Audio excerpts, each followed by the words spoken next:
Hello बंधु बान्धवी सकल आशा करूँ सकलो कुशले आछे। आपनालोक सकलोके मोर अन्य एटी ब्लगले स्वागतम जनालो।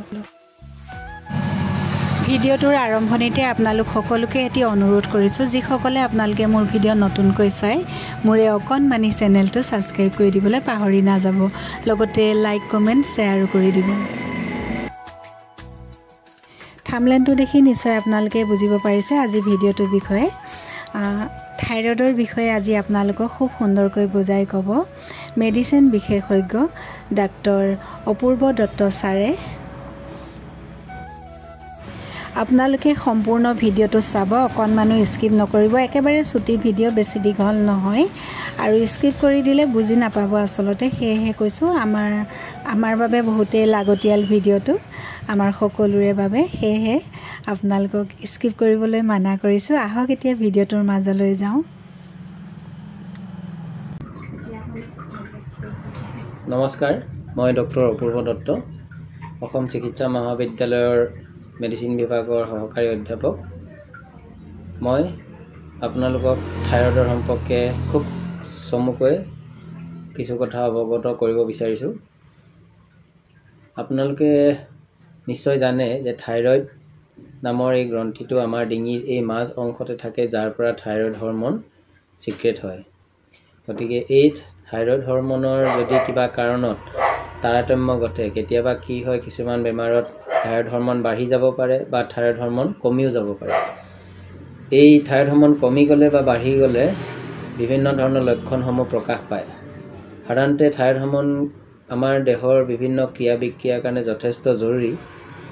গতিকে এই থাইৰয়ড হৰমন যদি কমি যায় তেতিয়া সাধাৰণতে মানুহজন বা মানুহগৰাকীৰ খুব অৱসাদ অনুভৱ কৰিব পাৰে, ভাগৰ লাগিব পাৰে, অলপ কাম কৰিলে ভাগৰ লগা বা গাৰ ছালবোৰ শুকান হৈ পৰা বা এই কি কয় আমাৰ মাতটো কেতিয়াবা গলগলীয়া হৈ যায়। মাতৰ যদি কিবা চেঞ্জ লক্ষ্য কৰিছে কোনোবা আপোনাৰ ঘৰৰ মানুহৰ হওক বা নিজৰ, তেতিয়া আমি থাইৰয়ড হৰমন কমি গৈছে বা যিটোক আমি হাইপোথাইৰয়ডিজম বুলি ক'ব পাৰোঁ।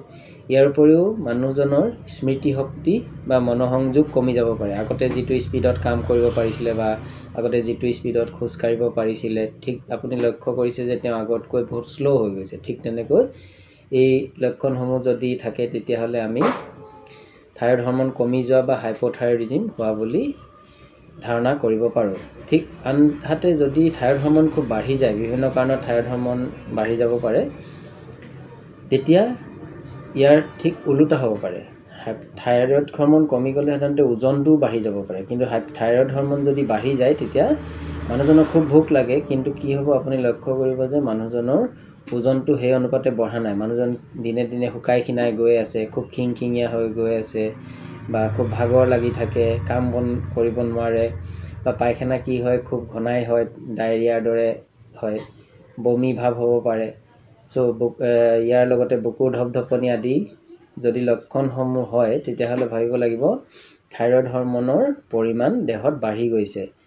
গতিকে আপোনালোকে যদি এই লক্ষণসমূহ দেখিছে নিজৰ গাতেই হওক বা ঘৰৰ কাৰোবাৰ হওক বা ওচৰ চুবুৰীয়াৰ হওক, তেনেহ'লে থাইৰয়ডৰ টেষ্টটো কৰাটো যথেষ্ট জৰুৰী।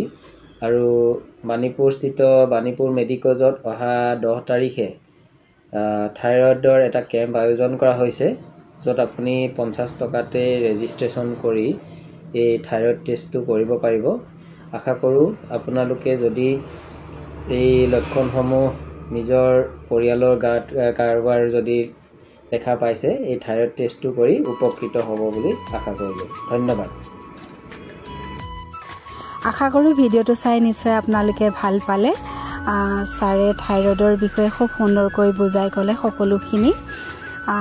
আৰু এইখিনিতে মই আপোনালোকক পুনৰ এবাৰ অনুৰোধ কৰিছোঁ, আপোনালোকে মোৰ চেনেলটো যিসকলে ছাবস্ক্ৰাইব কৰা নাই ছাবস্ক্ৰাইব কৰি ল'ব।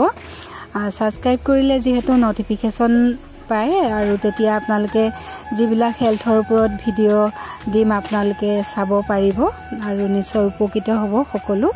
সেইকাৰণে কৈছোঁ ছাবস্ক্ৰাইব কৰি ল'ব। লগতে ছাবস্ক্ৰাইব কৰিলে আপোনালোকৰ এটা ছাবস্ক্ৰাইবে মোৰ এই অকণমানি চেনেলটো আগুৱাই লৈ যোৱাত অকণমান সহায় হ'ব দিয়কচোন। সেইকাৰণে কৈছোঁ আপোনালোকে চেনেলটো ছাবস্ক্ৰাইব কৰিবলৈ পাহৰি নাযাব। লগতে লাইক কমেণ্ট শ্বেয়াৰো কৰি দিব। আৰু শেষত এয়া মই খুব সুন্দৰ সুন্দৰ ধুনীয়া মোৰ ফুলকেইজোপা দেখাই লৈছোঁ। বাৰিষা ফুলা ফুল ফুলিছে বৰ ধুনীয়াকৈ, অকণমান তাৰে দেখাইছোঁ। আৰু ভিডিঅ'টো বেছি দীঘলীয়া নকৰোঁ, ইমানতে সামৰিম। শেষত সকলোকে বহুত বহুত ধন্যবাদ জনাইছোঁ মোৰ লগত সম্পূৰ্ণ ভিডিঅ'টো চোৱাৰ বাবে। সকলো ভালে থাকক, কুশলে থাকক, ভগৱানৰ ওচৰত প্ৰাৰ্থনা জনাইছোঁ। আজিলৈ ইমানতে সামৰিছোঁ। Bye bye.